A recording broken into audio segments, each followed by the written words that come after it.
Hey, hello everybody. I am sending you a new video to continue with the information in this new unit. Today what we are going to analyze is information about the animal cell. So I really hope you understand everything. I will try and be really clear with this explanation, and actually this explanation is really easy to understand. Today we are going to focus our attention in the structure that a cell contains.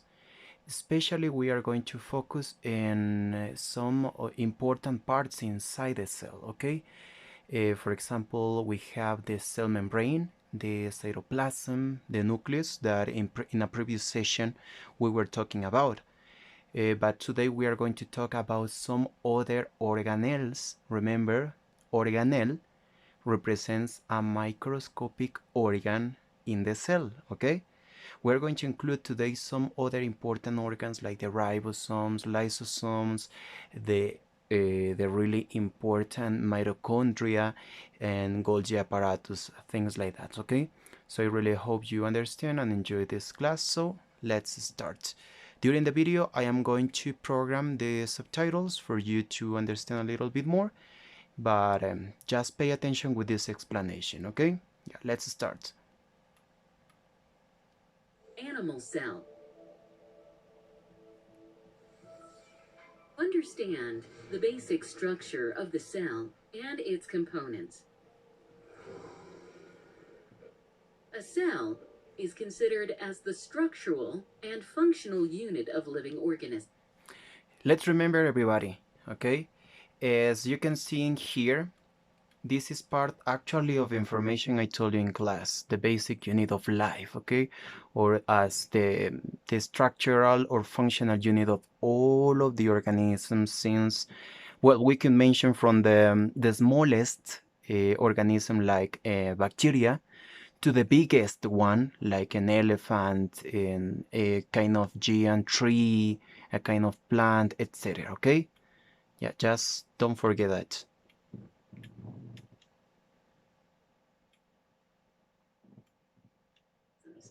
Most cells have three main parts. Each of these main cell parts has a special and important function to do. The first is the cell membrane. Okay, pay attention with this, Which is okay? a lipid Listen. bilayered membrane with proteins embedded in it. These proteins help in the movement of materials into. Okay, let's start in a short explanation about this. As you can notice, in the cell membrane, we can find these things that we describe as lipids, okay? The lipids have the function to help in the transportation of proteins, okay, and nutrients that we obtain from the food. As you can notice, we have millions of lipids that are located or working with the cell membrane, okay? Check how this process is happening here, okay? So for example, outside the cell, some nutrients are going to be absorbed through the lipids to the inside of the cell. Let's notice with the example. And out of the cell. As we move inside the cell, we see the second important part of the cell, which is the cytoplasm. Remember, the cytoplasm is this fluid that is containing all of the organelles that exist in the cell, okay?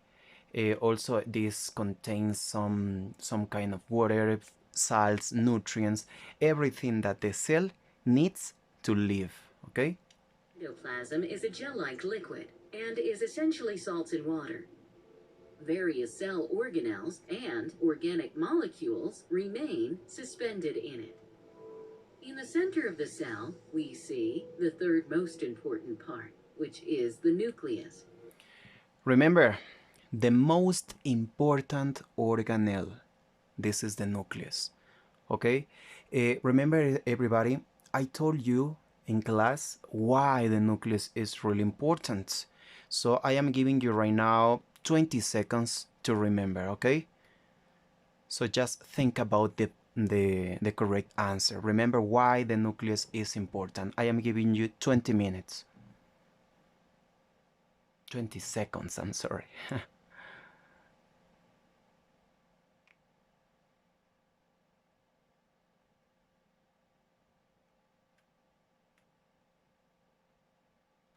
Do you have the answers? Okay, let's do it. Remember everyone, let's compare if you had the correct answer or not, okay?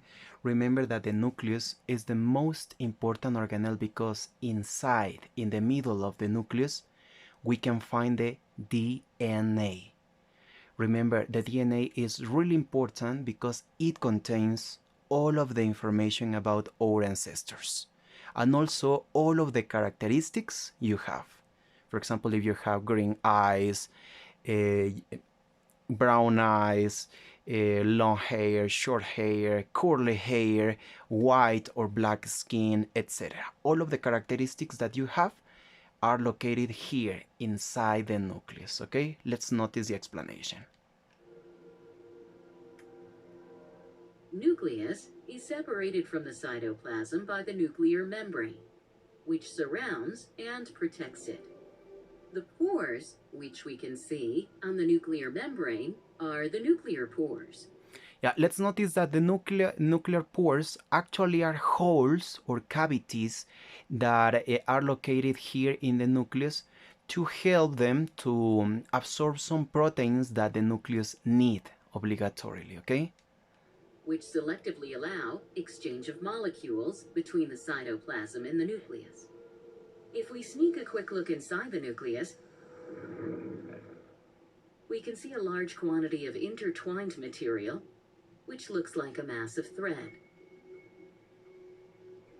This thread-like structure. Hey everyone, let's notice in here, in all of this connection of kind of cables, of course, we can find the DNA chains that in Spanish we could say like cadenas de ADN, okay? In here, actually, as I told you everybody, we can find all of the characteristics that you contain and also the information about our ancestors, okay? Sure, contains the DNA, which controls and directs the cell to produce proteins and perform its functions. Yeah, I forgot. Even remember that the DNA is a really important part because also it controls all of the functions of the cell, okay? Don't forget that important detail. Moving out of the nucleus, we see small, rounded structures called ribosomes. Yeah, let's notice why the ribosome is really important.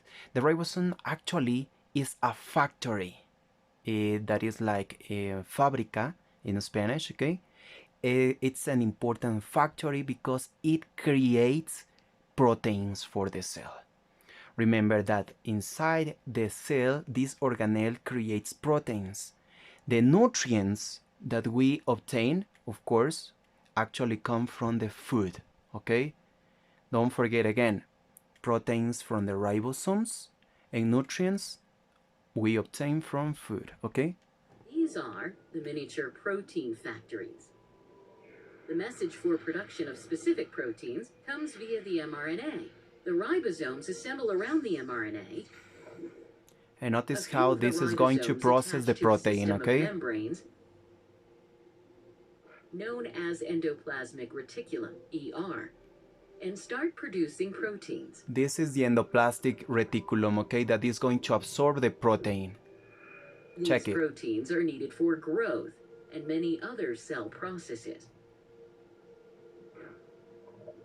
As the protein synthesis terminates, a complex protein gets formed and is pushed inside the ER. It moves along the tubes of the ER to another organelle, that is, the Golgi body. Golgi body. Okay, let me explain you the function of the Golgi body.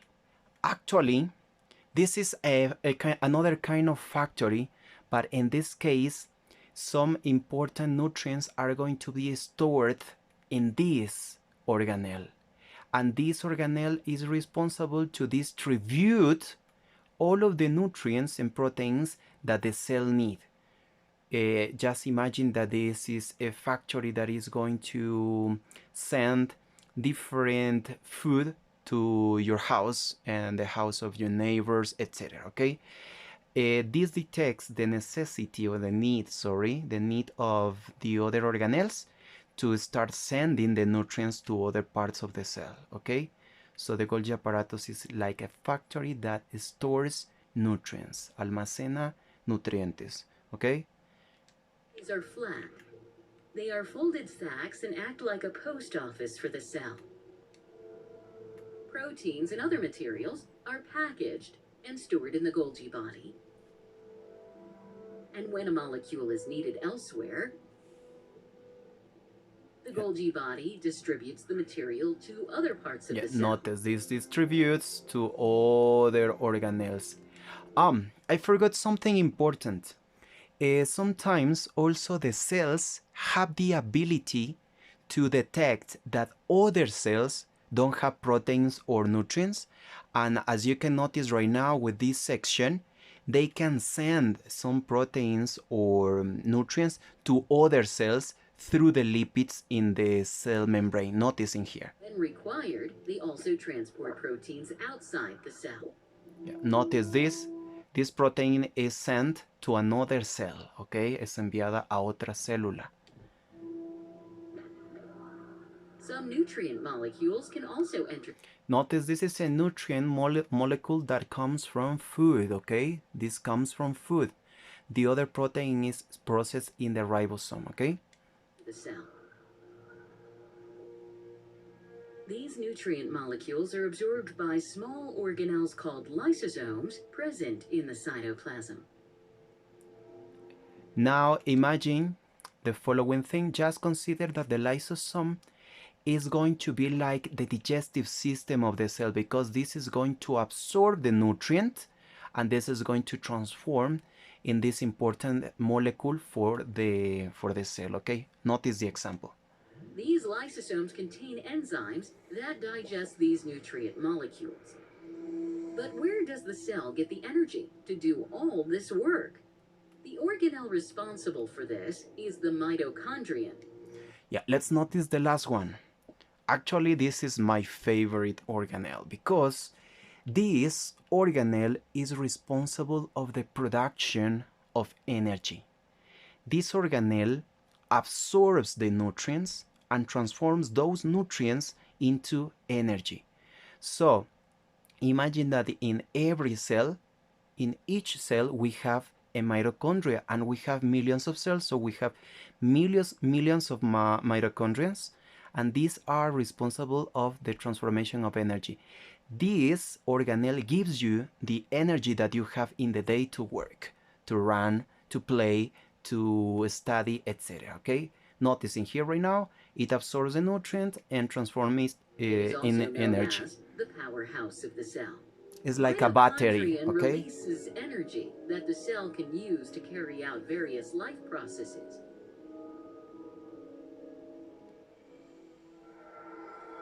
Summary. Yeah, let's notice the summary. Just pay attention again. Is considered as the structural and functional unit of living organisms.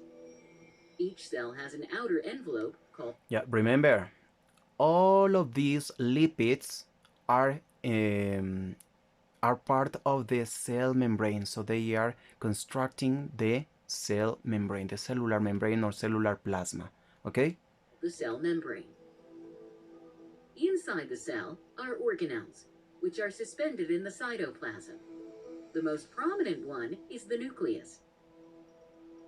Around the nucleus, we find some ribosomes and a network of tubes called ER. Other organelles seen in the cytoplasm are the Golgi bodies and the lysosomes. We also find mitochondria in the cell, which provide the cell with the required energy.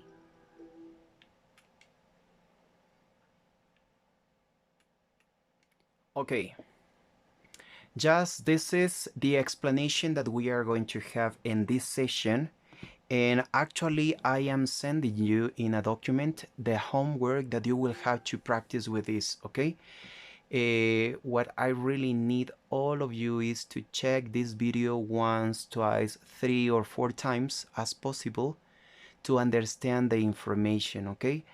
Um, Actually, also, I need to tell you the following information, and I need to tell you this information in Spanish for all of you to understand, okay? Por favor, a todos ustedes, a todas ustedes, les comunico que ya la plataforma de la academia está lista, pero hay algunos estudiantes que tienen problemas para acceder a esta plataforma. Entonces, por favor, yo voy a colocar toda esta información en la plataforma. Pero si usted tiene problemas para acceder a la plataforma, su tutor o tutora le va a enviar esta información también a través de los medios como correos electrónicos o a través de WhatsApp. Entonces, por favor, todos los que puedan ya vayan accediendo a la plataforma, busquen en la plataforma la clase a la que usted corresponde, en este caso octavo, y busque la opción que le permita inscribirse al grupo para que usted pueda tener acceso a toda esta información y la previa también. ¿Ok? Okay, everyone. So that is the end of this session. I really hope you understood. And I'll see you next week. Okay, and enjoy this information, and please stay at home. Be really sure that you are not going to leave your house to prevent this catastrophe we have right now. Okay, so I'll see you later. Bye.